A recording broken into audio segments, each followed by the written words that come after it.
to Eyes on Cricket with Norman Koshner. And Chris Vernon. Chris Vernon. And who else do we have? We've got some illustrious guests here today. In fact, before we start, let's just set the scene here. We are currently at the Metropole in London on Edgware Road, if it's not wrong, correct? Edgware Road in London. We're here, well, we're not getting drunk here. We actually were at another place which is magnificent on the river there, called Little Venice, I think it's called the Waterway. Magnificent place. But we're here now in London. Of course, we've just come to the end of the second Ashes Test, which was played at Lord's, with some great controversy, which we'll talk to the panel about. But without further ado, I'll actually introduce who we have on deck today. Now, over my right shoulder, left shoulder on the screen is Chris Vernon. Did you have to check who you were then, Chris? Did you? I had to think about it. Right, Yeah. okay. Next to him is Adam Hollioake. Adam Hollioake, who's wearing a fantastic hat there. So I think it's got Eyes on Cricket, one of the original caps that you can actually get. And we've also got right next to him, I should be careful here, this illustrious panel is been assembled over much hard work. We're all in London, we're all together for a rare meeting of that lovely ale there, but we're having a great time. Thank you, Adam. Over to the next person, which is? Munchie, tiny fast bowler. Well, TFB was the original abbreviation.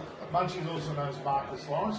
You would have all seen him on the shows over the years, but this is the first time we've actually had all these lovely people together in one room. In fact, there's one very great room, it's at the Metropole. And last but not least, we have Reg Munchie, Bastard Boy. slightly related to the man here, Chris. I think there's some relationship. What is the relationship? Actually? Brothers. Brothers, well, Yeah. that's what Reg wants you to know, but it's actually father-son. Now we're here, as we said, we're talking about the second test at Lord's. Amazing match, controversial, certainly a certain booing happened in the ground at Lord's. And I can see Chris whispering sweet nothings to Adam's ear. We'll ignore that. All right, guys, I'll open up to you. Do you think the right team won today? Go on, Adam, you've got to be.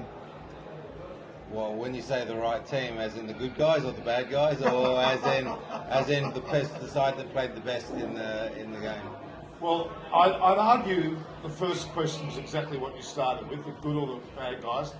We're going to bring that controversy up quite a bit, viewers, but I do think that was a significant part of this match. It may well be a deciding point. Go on that point first.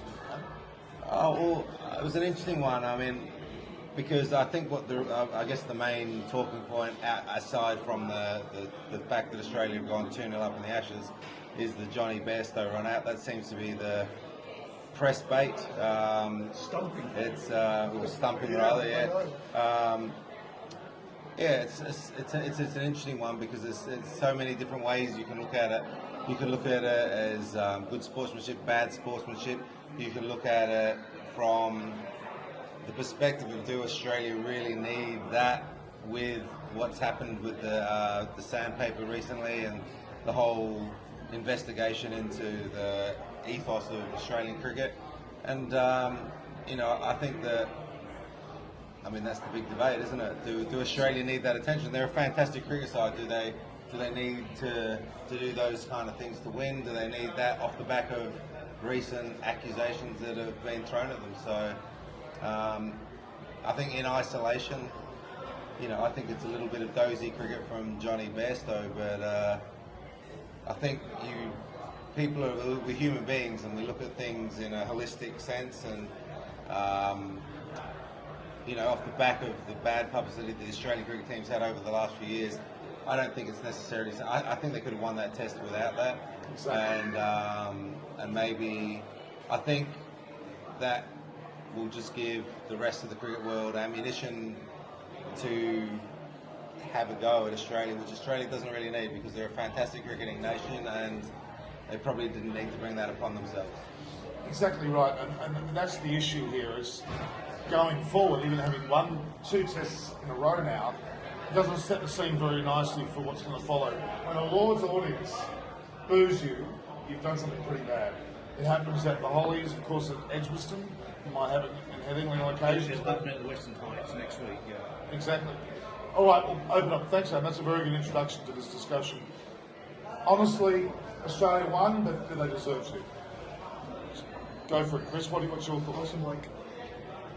Well, I think it's pretty hard to play a 5-day test match and not deserve to win a game of cricket. Like, it's it's very rarely that a side doesn't deserve to win a game, and you have to bear in mind that a large portion of Australia's bowling attack didn't bowl a ball pretty much in the whole game. England probably were poor on the first day, won the good toss. I was there on the first morning, and there's no captain in the world that wouldn't have bowled first. It was absolute slam dunk bowl first day, and I think that Australia deserved to win the game. I think it's very difficult to turn around after 5 days of Test cricket like that, after Ben Stokes played what some people are touting as nearly one of the greatest innings ever played, and to still lose a game, to say that Australia didn't deserve it, then that's probably harsh on Australia. But the run out is the run out. I think that for whatever criticism you're going to have of Australia, that Johnny Best